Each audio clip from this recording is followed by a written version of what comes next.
the famous South African activist and anti-apartheid leader and the first president of South Africa, Mr.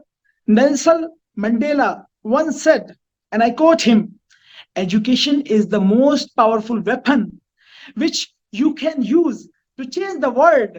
Good morning, good afternoon, good evening, as per the time zone you are watching this video. Today, I am welcoming you, Dr. Sumant Mishra. I am welcoming you all on our show, Positive India. Aapka Dr. Bhaiya. And we have a very, very special guest with us. Another educationist, Professor Dr. Nikhil Gupta ji. Professor Dr. Nikhil ji, we welcome you on our virtual studio. Over to you, please. Thank you, Dr. Sumant Mishra, my dear friend, and thank you to your team for your kind words and for sending me invite to join your program. I cannot tell you in words how happy, how excited I am to join this program. I'm so happy. Thank you again. Thank you, Professor Saab. And to let me know all the viewers about Professor Nikhil's brief accolades CV, even though he has a big, heavy CV resume. But in brief, Professor Dr. Nikhil ji did his undergraduate and postgraduate education from the prestigious Maulana Azad Medical College, Delhi University. And he worked as faculty in various reputed institutes like Maulana Azad Medical College, Lady Hardinge Medical College, Postgraduate Institute of Medical Sciences and Research, Postgraduate Institute of Medical Education and Research, and external examination in many universities, Delhi University, Punjab University, Gujarat University, many accolades. Also, Professor Nikhil Gupta ji is member fellowship of Royal College of Ireland, Royal College of Surgeons, RCS, Edinburgh, American College of Surgeons, and European Association of Endoscopic Surgeons. More than 100 research papers in national and international journals. What else you want? Professor Nikhil Gupta ji was very famous during his undergraduate days. Also, in many sports activities, he was seen after work, after his surgical instinct at the hospital. He used to go in the hostel to do a lot of sport activities, badminton, cricket, and the best thing is his perennial smile. Professor Dr. Nikhil ji, I want to hand over the podium to you, please. Would you like to say something to your viewers in brief before we start? Thanks again, Dr. Sumant. You are a dear friend, and again, today, all those memories of our college days and our hostel days, they are again now fresh in my mind. See, and our relationship, is, I think, for last now, all of your audience, that we both are graduates from Maulana Azad Dental College. And again, for my introduction, for the good work which we are doing on a foreign soil, despite your hectic clinical schedule and academic schedule, you are, sort of you're contributing to this nation building exercise. I must pay my regards and my thanks to you and to your efforts. Thank you very much. What is the most and also performed in First, India? let me start with what do you mean by bariatric surgery? As you know, most of your audience and most of people must be knowing that nowadays even obesity is also considered as a surgery, as a disease. If we talk about 10-20 years back, obesity was considered as a sign of a well-being, sign of prosperity. If a person is obese, he was supposed to be belonging from a upper class, affluent family, right? But with our understanding of the medical knowledge in last decade, we know that obesity is also a sort of a malnutrition, right? Overnutrition and undernutrition, they both are part of the same disease process. And obesity it's not only a one disease, it comprises of a whole lot of diseases. It affects all your body organs. It increases the risk of stroke, increases the risk of a heart attack. It affects your joints. It affects all kinds of, your body organs. It can precipitate early diabetes, hypertension, thyroid profile. So you can say that almost all of your body systems and body organs are affected by obesity. Surgery known as a bariatric surgery. From time immemorial, we used to control obesity by drugs or by diet regimes or by exercise.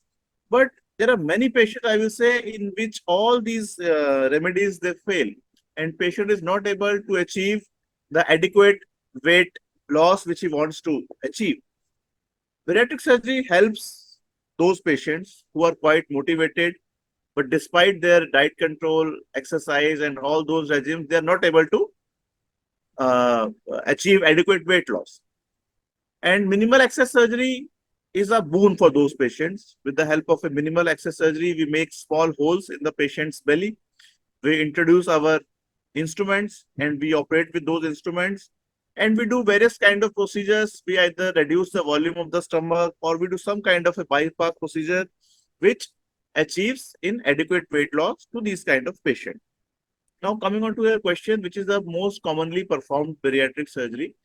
If we talk about the types of bariatric surgeries, there are 3 commonly done bariatric surgeries worldwide. First is sleeve gastrectomy.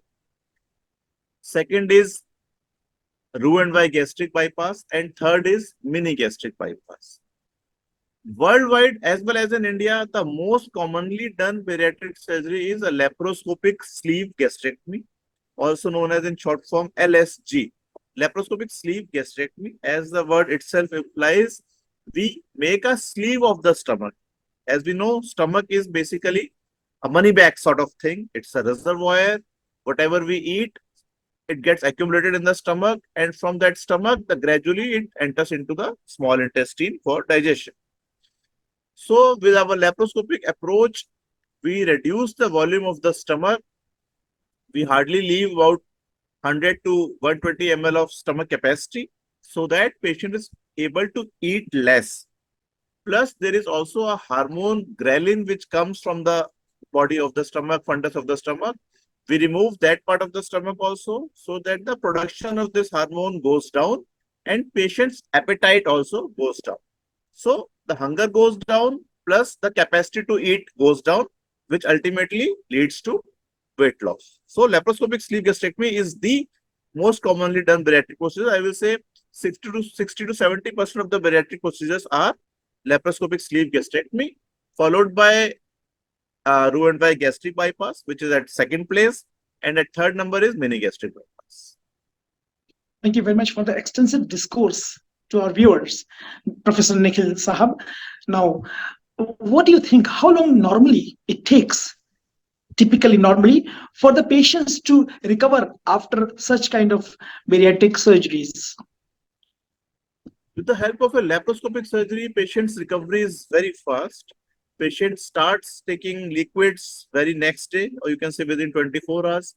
And within 2 to 3 days, he also gets discharged. He or she is discharged from the hospital. They are able to do their routine activities like, walking around, climbing stairs. And I will say after a week or 10 days, they can resume their office work also. So this laparoscopic procedure is so beneficial to the patients that their working hours or working days are lost to a minimum and they can get back to their work very fast. Excellent. So you have told about the work after this surgery. How about the dietary guidelines of following this bariatric surgery? What do you recommend them? There are a few dietary restrictions, I will say, because as we know, these patients, they were eating a lot earlier, and that was leading to their weight gain. So we counsel them in the pre-operative period also.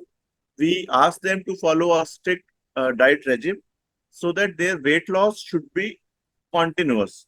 Otherwise, what happens in these patients, if they do not follow diet regime, then even they can also develop a recurrence, or they can develop weight gain after a gap of 2 or 3 years. So we tell them that they have to avoid carbohydrate diet, they have to avoid high fat diet, and they should take more of a fiber, they should take more of a protein in their diet. Plus, few of these procedures, like gastric bypass, it also causes a few, I will say, nutritional disturbances or vitamin deficiencies. So they have to take vitamin supplements in the post-operative period. So we have to counsel the patients about the needs of vitamin supplements in the post-operative period. Excellent.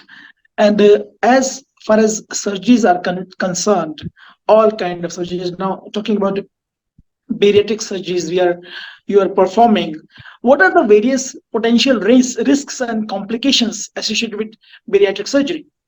As I told you in the beginning, like, these patients are not a very good surgical patients because of their excessive weight. All of their body systems are compromised, whether it is their heart, it is their lungs. They are not normal. Though clinically it may not be apparent. So we work these patients up very well in the preoperative period. We try to optimize their systems, their cardiac system, their lungs, their kidneys. In the post-operative period also, these patients are prone to develop few complications like deep venous thrombosis or pulmonary embolism or lung complications. So we as a surgeon have to take adequate care, and that care starts from the pre-operative period. We start them on a liquid diet 2 weeks prior to surgery. Liquid diet helps in reducing the volume of the liver because their liver is quite bulky, and that bulky liver creates problem to a surgeon during surgery. It may cause bleeding. Similarly, lung complications. To avoid lung complications, we put them on lung exercises, the inspiratory exercises in the pre-operative period, so that they should behave well in the post-operative period.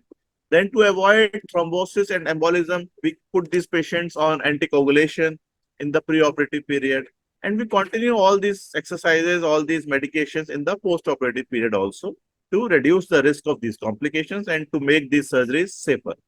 So now, because we are doing those bariatric surgeries, and there might be some long-term weight loss or overall health. So how do you think these kind of surgeries, bariatric surgeries, impact the long-term weight loss and the overall health of the patients? I must tell you that this bariatric surgery is a life-changing experience. Many of my patients, they come to me in the post-operative period after 2 years, 4 years, 5 years follow-up, and they are very happy now with their reformed body. They are quite confident now about their body. There were many females who are not able to conceive. They're not able to bear a child because of their excessive weight. Bariatric surgery also helps in gaining fertility. Similarly, these patients were not able to, to play with their kids, or some of these patients, they have lost their jobs. So they all have told me that this, after losing 30, 40, 45 kg of excessive weight, now they are experiencing that why we haven't undergone the surgery before, 4 or 5 years back. Otherwise, they were trying all different regimes for so many years, like I have told you, like exercises or diet regimes, but they were not satisfied. They were not convinced with the results.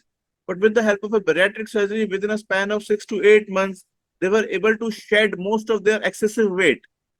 And they were able to do all the things which they used to think that it is impossible for them to do because of their excessive weight. Now those people are so happy. So yes. Yeah. Thank you very much, Professor. Professor Dr. Nikhil Gupta ji, he is a professor in Department of Surgery, Atal Bihari Vajpayee Institute of Medical Sciences, as well as Dr. Ram Manohar Lohia Hospital, New Delhi. Professor Dr. Nikhil ji, what is your final message to our brothers and sisters throughout the world? And also, as I reside in Kuwait, and before I was in Scotland and in London and Helsinki, I have seen world over there's a special passion for towards their mother country. How about your message to our brothers and sisters throughout the world, and with special emphasis on spreading the true Bharatiya concept? I must say that, I'm not telling anything new. All of you know that now India is emerging very fast on the global platform. It is the fastest growing economy. It is already at number 5. And if God allows, probably in 2 or 3 years, we'll be at number 3 economy worldwide. If we talk about medical tourism, last year in 2022, more than 3 lakh patients, they came to India for their health issues, because India has a lot of potential to emerge as a center for medical tourism. World-class facilities are available at 1/10 of the cost which is there in UK or US or in the western part of the world. We have more than 45 JCI approved institutes which are providing world-class healthcare facilities to Indian citizens as well as to foreigners who are coming to India for their health elements. Government of India is taking a lot of initiative. They have now started issuing medical visa to these patients who are coming to visit India for their health diseases. And if they are not planning to stay for more than 30 days, it is a visa on arrival and it is for 30 days. And to make their visit very smooth, Government of India has started this initiative. And that is encouraging a lot of foreigners to come to India for their health disorders. And Indian doctors, Indian surgeons, they already they have gained a lot of reputation. They are already looked upon as a very talented and well qualified, well educated, well trained professionals worldwide. So I must say that all of those patients who are living abroad, either NRIs or Indians or foreigners, who either because of high cost of the healthcare facilities or because of long waiting time abroad, if they want to avail world-class facilities at a very affordable cost, I must tell you that India is the place for you to visit. Thank you very much, Professor Nikhil ji, about spending quality times with your viewers and enlightening them with your nice insight, the depth of bariatric surgery, and going through all the finer details. So I'm sure our viewers must be enlightened by the nice insights given by Professor Dr. Nikhil ji. Thank you, Professor Sahab, and we'll be in touch with you. Thank you very much. Really appreciate your precious time with us and our viewers. Thank you very much. Thank you, Dr. Sumant. Again, thank you for the invite, and I like all your videos, all your programs, and especially आपका logo, आपका Dr. Bhaiya. I love you a lot and love your program. Thank you. We all love you also, Professor Nikhil Gupta ji. Thank you very much. We'll be in touch. Namaste. Namaskar.